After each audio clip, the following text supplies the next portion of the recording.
Hi there, and welcome to the second edition of the Property AI Report.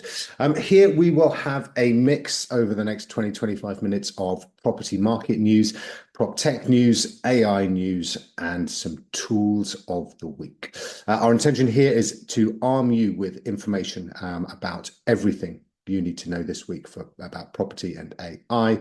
I'm your host, Mal McCallion. I have been involved in the property market for the last 25 years on the technology side, now running an AI startup and having a lot of fun doing it, but also absolutely obsessed / geeked out by all that is happening in these particular areas of property and AI. So let's start, first of all, with some property market news.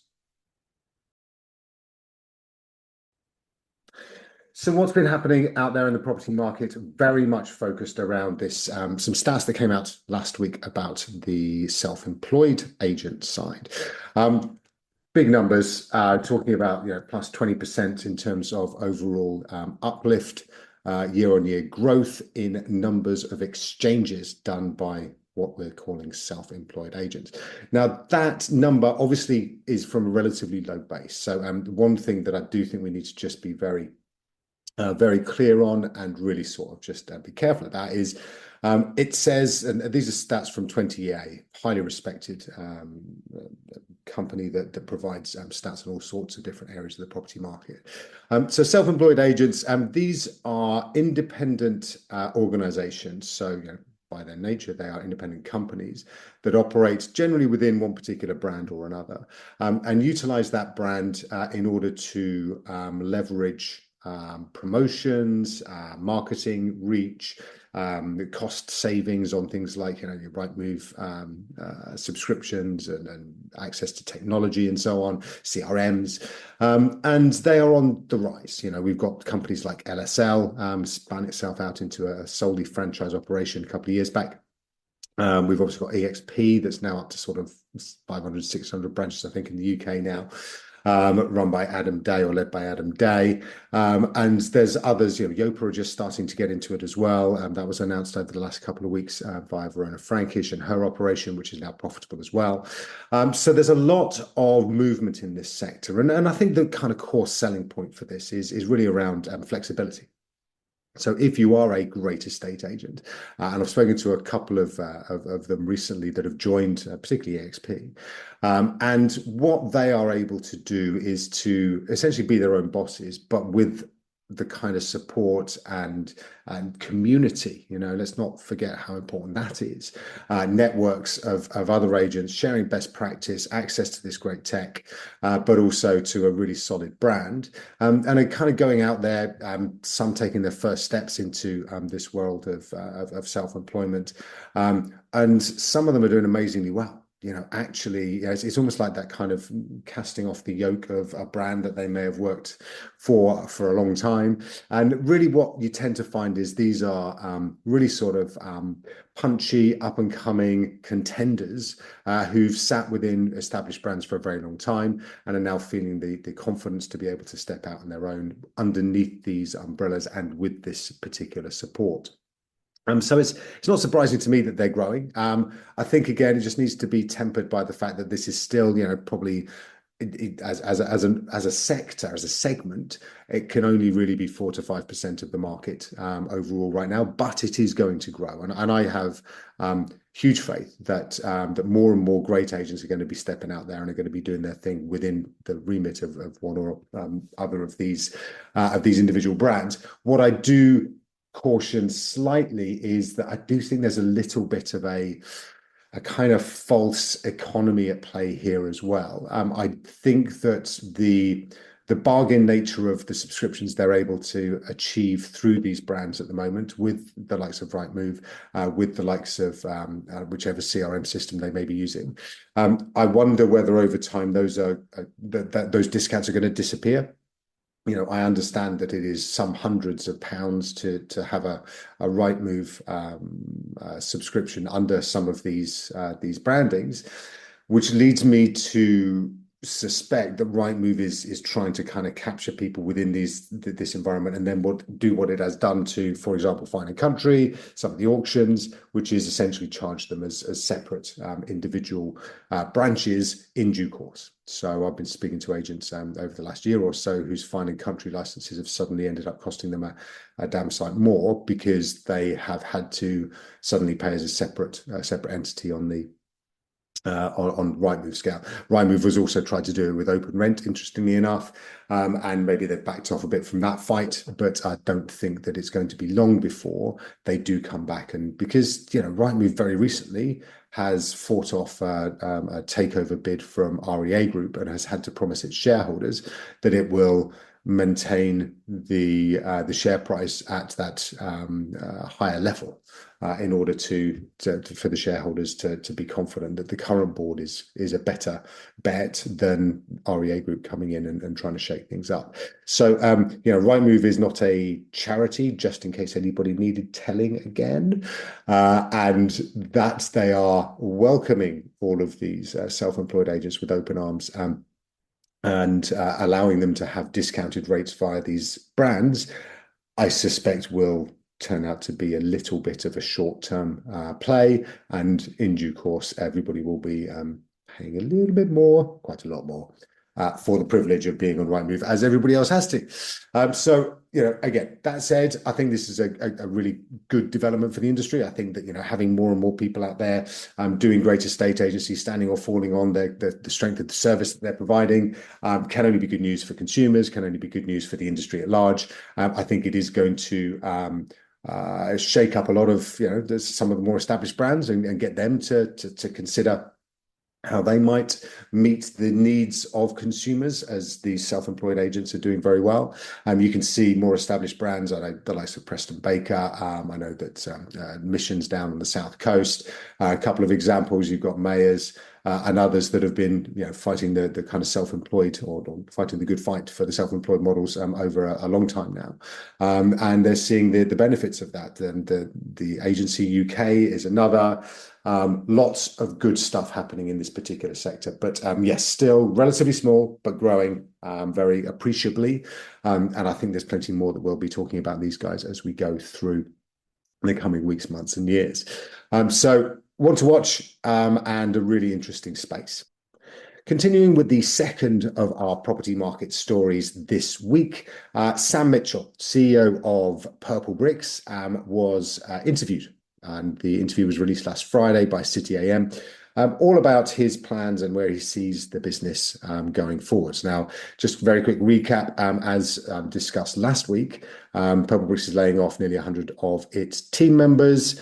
It charges nothing, and here's the air quotes, for its service for sellers, unless you want to buy all of their additional stuff. You can't get onto Rightmove, for example, through Purplebricks without paying $8.99, which isn't very free. And there are various other things that are bolted on that you're going to need to pay if you wish to, get any sort of support in terms of your sales process. So that aside, Sam has very confidently stated that, and I'm going to be fair to him here, he said between 5 and 10% of the market he is looking to achieve within the next 18 months to 2 years. So, on the lower end of his expectations, there are 5% within 2 years, which in itself is something incredibly ambitious, is how I'm going to phrase that. I think it's borderline craziness. Without the team members on the ground, so remember, you've just got rid of 90 of your team, which is a significant chunk. And there's a lot of kind of historic knowledge within that cohort as well. Now, maybe they're jettisoned because they don't share the aspirations, they don't necessarily believe in the product anymore or the project anymore. But certainly that is a significant resource impact. And if you have, as he says on the record, about 3% of the market, if you claim to be the biggest brand now, again, in estate agency, then to essentially double and then more your market reach is going to take some significant investment. Now, one of the things that we know is that Purplebricks is claiming that it's free. It is charging less than old Purplebricks used to. Remember, old Purplebricks that spent 197 million in its time of investor cash and is now was then sold for £1 to Sam and his team at what was then known as Strike, is now Purplebricks again. So there's a lot of I'm going to say challenges about how you are going to turn that business that is 3% of the market into 5 to 10% over the next 18 months, 2 years. And it just sounds so much like the previous sort of, I'm not suggesting, they're smoking anything crazy in that boardroom, but, it seems like it's certainly been passed across from the previous boardroom, whatever it is. And that it just sounds so overly just like one of those things that you say just to say it. There's no evidence that this is possible. There's no, even Purplebricks with 197 million behind it got to about 6-7% with, bucket loads of Trustpilot reviews that were shown to be a little bit dubious, particularly when they tried to ship over to America. And then suddenly in the US, they had hundreds of these 5-star reviews for a service that hadn't even launched yet. So there's loads of echoes and rhymes of previous Purplebricks isms that worries me greatly about where they're going to go, because Purplebricks, essentially ended up as this kind of like almost twitching corpse that would just throw out some really nasty anti-estate agent stuff as it was going down in order just almost to take everybody else down with it. And I just can't see how Sam and co are going to revive this kind of zombie, purple zombie, as the regular readers and regular listeners know that I like to think of it as, because it is essentially that. It is this kind of reheated corpse of a business that is now kind of roaming the streets, trying to get vendors to pay attention to it so that they can go and essentially take chunks out of them. And it just feels like it can only do damage whilst it continues to kind of wander around. So, look, it's going to be interesting to see whether Sam can meet his ambition. I know that his backer, Charles Dunstan, has said very clearly that he's going to do whatever it takes. He's going to fund it to whatever level it requires to make it a going concern.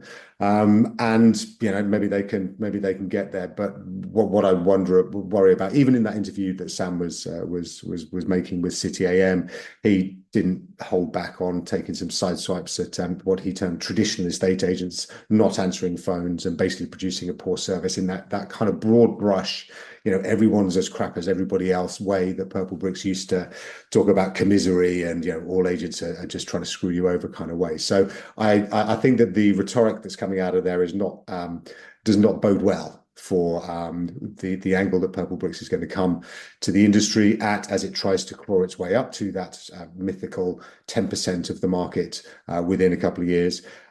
Remains to be seen what specifically they're going to do, but it sounds very much like they're going to open the Purplebricks playbook from 2016, 2017 and see if they can't just take everybody else out on their way down. So we'll keep an eye on that, obviously, but it is, yes, not necessarily the most promising precedent. Next up, on our third property market story of the week, what we want to focus in on is very much the ESTAs from last weekend. So last Friday was the ESTAs annual awards ceremony. Always great fun, always a little bit challenging because it's a whole afternoon of lots of awards and a reasonable amount of 1,000 estate agents in one dark ballroom in the Grosvenor House Hotel, Park Lane, drinking a reasonable amount, I think it's fair to say. But it is great fun and some amazing people bumped into. I was hosted by the amazing Base Property Services, Christian and Carla, Tristan, all those guys, amazing, great fun, really good people. Double gold winners as of Friday again, so congratulations to them. Really strong customer service ethos, integrity, and wonderful fun. So that was great. Also saw some amazing people, many amazing people as the afternoon and evening progressed. And listen, just a shout out to everybody who won. Congratulations. These celebrating good estate agency, lettings agency, suppliers within our industry, I think is just super important. And this is one of the best events out there. So congratulations to Simon and Sarah as well for putting it on. Really great organization and a great event. And obviously led by Phil Spencer. It was another triumph in their 21st year. So well done to them and well done to everybody who won. Okay, next up, we have every week our PropTech news. So our PropTech news this week is all about Jitty. So for those unaware of Jitty, Jitty, they are an up-and-coming AI-powered property search engine. Property discovery is probably closer to a description. And what they are doing is looking to help people to discover their ideal perfect property using a combination of AI, looking through pictures. AI describes the pictures. So if wooden floors and a skylight are your thing, then Jitty will help you to find that using natural language search. It's announced this week that it's going to flip from being a kind of portal or notional portal to much more focusing on being a home buying platform. And I think this is really smart. Graham and the guys there are very smart in terms of their technological approach and also their relationship approach with various people within the industry. So what I would say is that they are well worth a look. Their kind of flip, their pivot is very much towards, look, we can help you as a buyer find the best properties out there to your specific requirements, so your dream home. And the way they go about that, as I say, is using a combination of AI and all of the agent uploads to their site as well. They're not scraping without any authorization. So it's a really nice model. I think it's one that good agents should really have a look at and just make sure that their properties are surfacing on that. If that's the way they want to go, it's free to agents, and it's something that I think is going to be an interesting future way that people are going to be using AI to find the perfect properties for them. So that's our PropTech news. And next up, let's talk about technology. So some big news in technology at the moment about Elon Musk. Perhaps inevitably every week there's something that Mr. Musk is doing, but we're going to talk about his robots right now. So we led last week on stories about his robovan and his cyber cab, but there's a bit of controversy around his robots that were present at that event and afterwards. So he's claiming that these robots are going to be available in the next sort of couple of years. For $20,000 to $30,000. But it was revealed that those that were present at his event a week or so ago were essentially remote controlled by humans. So they're not autonomous and they weren't pouring drinks all by themselves. What they were doing was actually being remote controlled by people standing around them, representatives of Tesla. So I just think it's just really worrying that actually people are going to start to distrust the technology much more. If the tech doesn't work, then fine, acknowledge it, but don't try and pretend that it is something that is ready to go when actually it's something that requires a level of intervention or a level of expertise that the average person is just not going to have, because all that does is just shake people's faith in what's coming down the track. To be honest, Musk's got a kind of a lot of history in doing that. He's been forecasting full self-driving for his Teslas since probably about 2016, 2017, something like that. And it's always like, in the next couple of years, as his robots are in the next couple of years, and it just shakes people's faith in what's possible. So yeah, just a bit disappointing really about the kind of robot stuff. Again, regular viewers, readers will know through the PropertyAI Report newsletter that I'm a big fan of robots.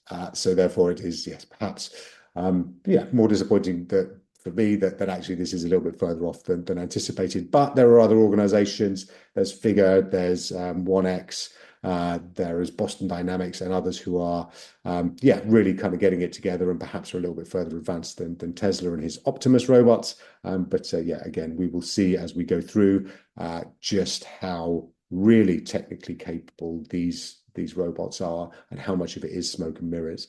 But certainly progress is being made on a number of different fronts. And it's going to be really exciting to see when we get there. Next up, we want to dive into our AI news section. So this has been dominated last week really by the idea that AI is dumber than a cat. All right, and so speaks one of the godfathers of AI, Yann LeCun, who is now kind of head of AI at Meta, so Mark Zuckerberg's company. And Yann LeCun has often basically tried to pop this bubble that continues to be inflated by the likes of Sam Altman and various others, that AGI, which is artificial general intelligence, the moment that AI becomes as intelligent as us humans, known as AI, AGI. And Yann LeCun is basically saying, and has consistently said, that it is garbage to say that it is around the corner, and it is garbage to say that the current generative AI models that we have and that have proven so successful over the last couple of years have the potential to get to AGI on their own. He says that is not true, and that current AI, actually, a cat is smarter than it, which, is not necessarily too controversial when you think about how smart/evil cats are. That actually they are very smart and able to do things that generative AI cannot.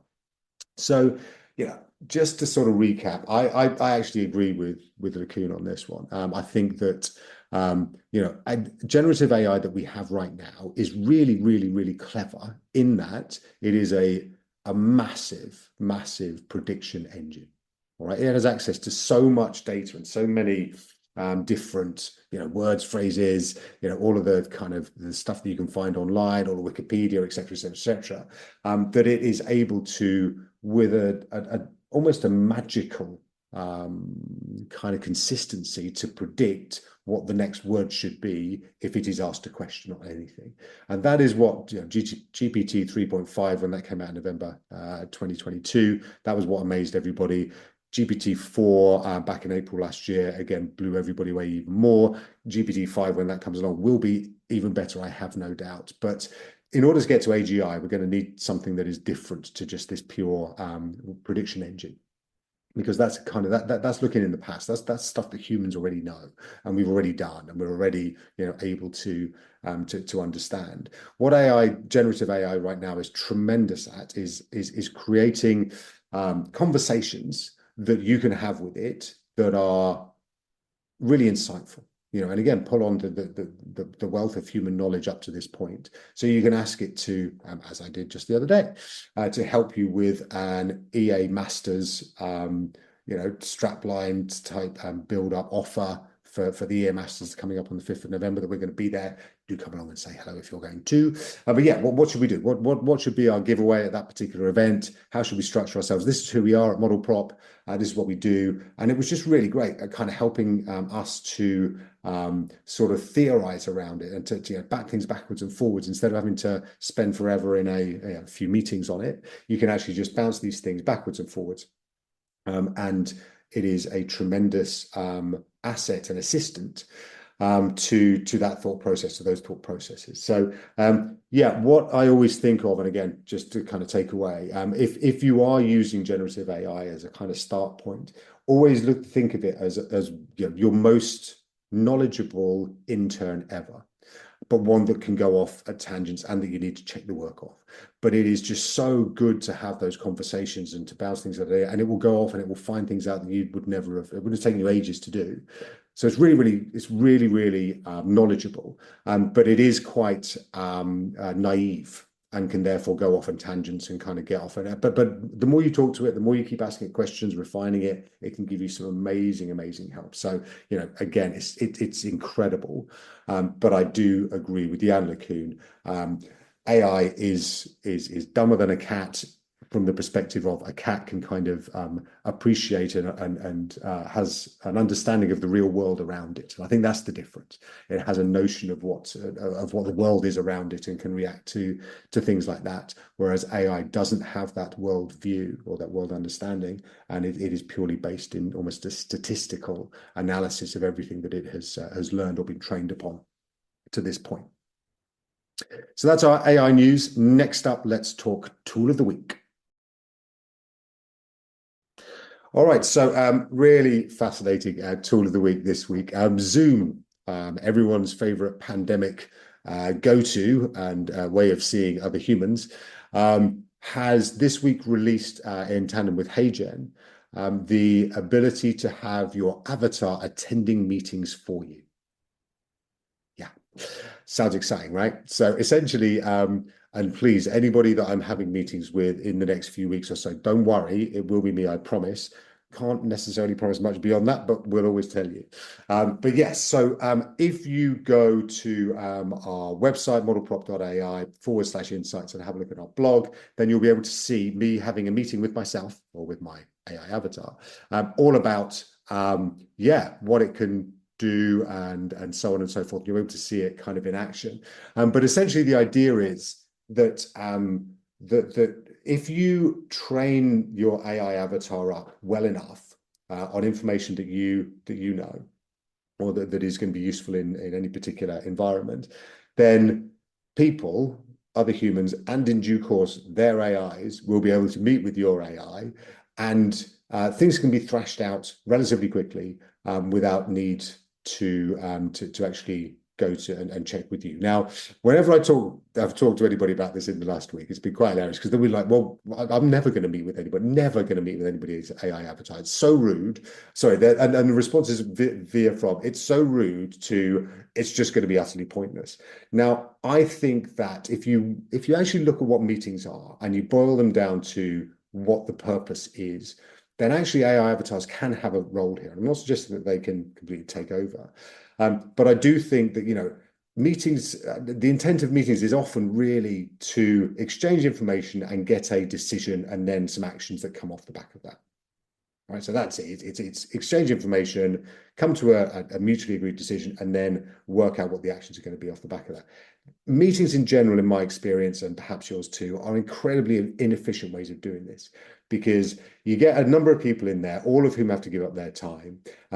Oftentimes they're sitting there just listening to one particular person, perhaps the most dominant person in the room, the one with most authority, and they're all just waiting to find out what they say, and then they're going to go off and do it. So this kind of exchange of information piece can be done perhaps far more effectively with AI. Once that information has been assimilated, then perhaps sensible decisions can be recommended off the back of that. Then humans can kind of say, right, actually, this is the recommendation from the AIs. Do we agree or do we not? And then, and that doesn't have to happen with everybody spending 20 minutes of their time sitting talking about it. It can be an exchange of emails or an exchange of ideas or a conversation that's kind of across a network through instant messaging or whatever. And then, actually then the action points that come off the back of it can be relatively straightforward as to who the heck's supposed to do the work off the back of that as well. So I think this is going to be really interesting, and I think it's going to be something that is well worth paying attention to. So like I said, do go and have a look at what we've been playing around with. But at the same time, I think it's going to be a little while before everyone gets really comfortable with it. But look, I don't think I'm going to be alone in wishing for and celebrating the arrival of less pointless meetings, because my God, over my career, there have been many pointless meetings, and I look back on large swathes of my life that have been wasted sitting in very badly air-conditioned meeting rooms, listening to things that are not necessarily taking us anywhere further forward. So look forward to that. Be excited, yay!